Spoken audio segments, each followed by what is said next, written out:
welcome back to my channel Daily Word Search. So இன்னைக்கு நம்ம என்ன பார்க்க போறோம்னா 12th standard physics. So 12th standard physicsல வந்து நிறைய important question இருக்கு.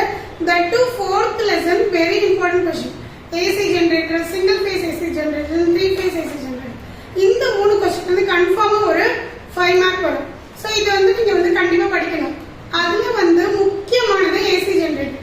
So இது வரைக்கும் நீங்க வந்து AC generator படிச்சிருக்க மாட்டீங்க. முதல்ல AC க்கு DC க்குள்ள வித்தியாசம் அதுக்கு முன்னாடியே சொல்லிருப்பாங்க. AC ன்றது alternative current, DC ன்றது direct current.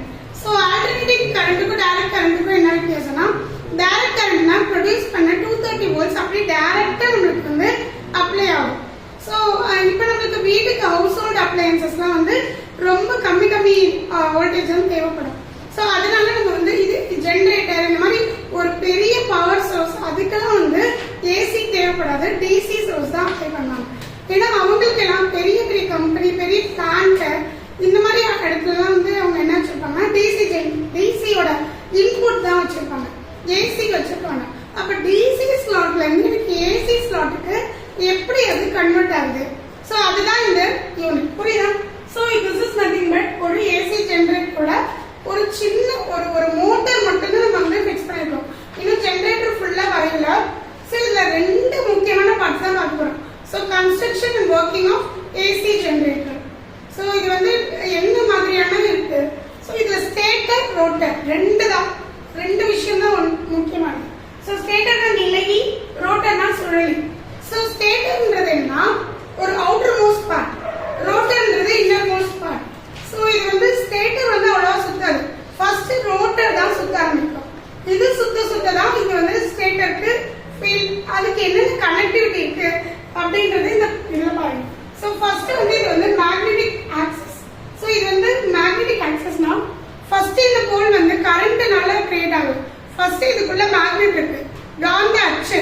சோ இந்த காந்த அச்சு தான் என்ன பண்ணுதுன்னா இதை சுழல வைக்குது. சோ இந்த காந்த அச்சு அது கூட கரண்ட் இன்டியூஸ் ஆகும்போது ஒரு மேக்னெட்டிக் ஃப்ளக்ஸ் கிரியேட் ஆகி கரண்ட் வந்து இன்டியூஸ் பண்ணுது. ஆல்ரெடி நீங்க இண்டக்டர்னா என்ன, இண்டக்ஷன் எப்படி கரண்ட் எப்படி இன்டியூஸ் ஆகுது அப்படிங்கறதெல்லாம் நீங்க ப்ரீவியஸ்ல பார்த்துருப்பீங்க. சோ இதுதான் வந்து ஆர்மேச்சர் ஸ்லாட். ஆர்மேச்சர்னா இது கூட கனெக்ட் பண்ணிருக்கீங்க. நீங்க ஒரு முடிஞ்சா வந்து ஏசி ஜெனரேட்டர் எங்க இது பண்ணாலும் அதை பிரிச்சு பாருங்க எப்படி அது கனெக்ட் பண்ணிருக்காங்க. ஷாஃப்ட்னு சொல்லுவாங்க. ஷாஃப்ட் இப்படி ரொட்டேட் ஆகும், இது ஃபுல்லா கனெக்ட் ஆயிருக்கும். இது சுத்த இந்த ஷாஃப்ட் வந்து சுத்த ஆரம்பிக்கும். சோ இங்க பாருங்க, இது வந்து இது உள்ளதான் வந்து north pole south pole. So இது ஃபுல்லாமே காந்தம் மேக்னெட், ஆனா வந்து இதுக்குள்ள கரண்ட் இன்டியூஸ் ஆகும், அதுதான் விஷயமே. சோ இது வந்து ஆர்மேச்சர் ஸ்லாட் இங்க வச்சிருக்கோம். இங்க வந்து ஃபீல்டு வைண்டிங். ஃபீல்டுனா நார்த் போல் சவுத் போல். இந்த ஃபீல்டுக்கு வைண்டிங் சுத்தி இருப்பாங்க. இந்த காயில்ஸ் தான் முக்கியமான காரணமே இருக்கு. காயில்ஸ் இல்லைன்னா இந்த ரோட்டர் வந்து சுத்தாது. சோ நம்ம எதை வச்சு நம்ம ஜெனரேட்டர் வாங்குவோம். இப்ப யூஸ்வலா நம்ம வீட்ல ஃபேன் எப்படி வாங்குவோம், காசு கொடுத்து வாங்குவோம்.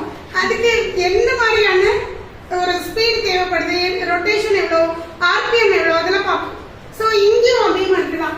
சோ இதுக்கும் ஷாஃப்ட் ரொட்டேஷன், ஆர்பிஎம் இது எல்லாமே நம்ம வந்து கவனிச்சுதான் வாங்கணும்.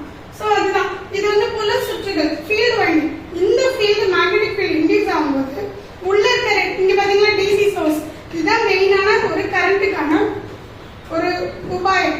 இது வந்த பிறகுதான் இந்த டிசி இதெல்லாம் வந்து பிரஷஸ். பிரஷ் எதுக்கு கனெக்ட் பண்ணிக்கணும்னா அவுட்டர் லேயரை கனெக்ட் பண்ணுறதுக்காக.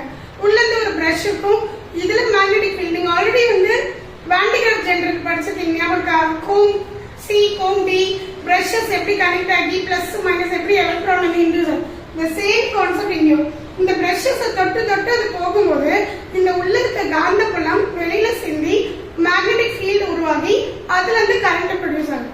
புரியுதா? So this is what DC source. So இது வந்து பிரஷஸ், அதுக்கு வெளியில இருக்க தூரிகைகள். இந்த தூரிகைகள் தான் முக்கியமான பங்கு.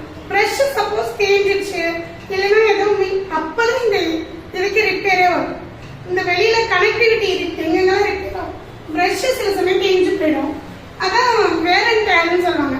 நீங்க புதுசா மெஷின் வாங்கும்போது நல்ல நீட்டா இருக்கும், அது ஓட பிரஷ் எல்லாம் தேய்மானம் வரும், அது வேற டேர்ன் சப்போர்ட்னு சொல்லுவாங்க. அதுக்கு உங்களுக்கு இதெல்லாம் தருவாங்க. இதுதான் மிக முக்கியமான ஸ்லிப் ரிங்ஸ். சோ ஸ்லிப் ரிங்ஸ்ன்றது உள்ள இருக்க rings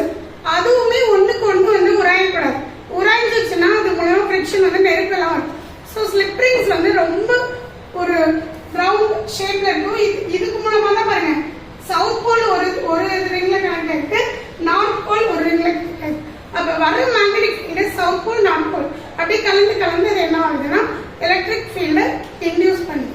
so this is what my stator pole. Rotor வந்து மேக்னெட்டிக் ஃபீல்டு வைண்டிங்ஸ். இங்க நான் சொன்னல, ஸோ ஃபீல்டு வைண்டிங்ஸ் வந்து வெளியில இருக்க சுற்றுகள், இதுதான் வந்து ரோட்டார்.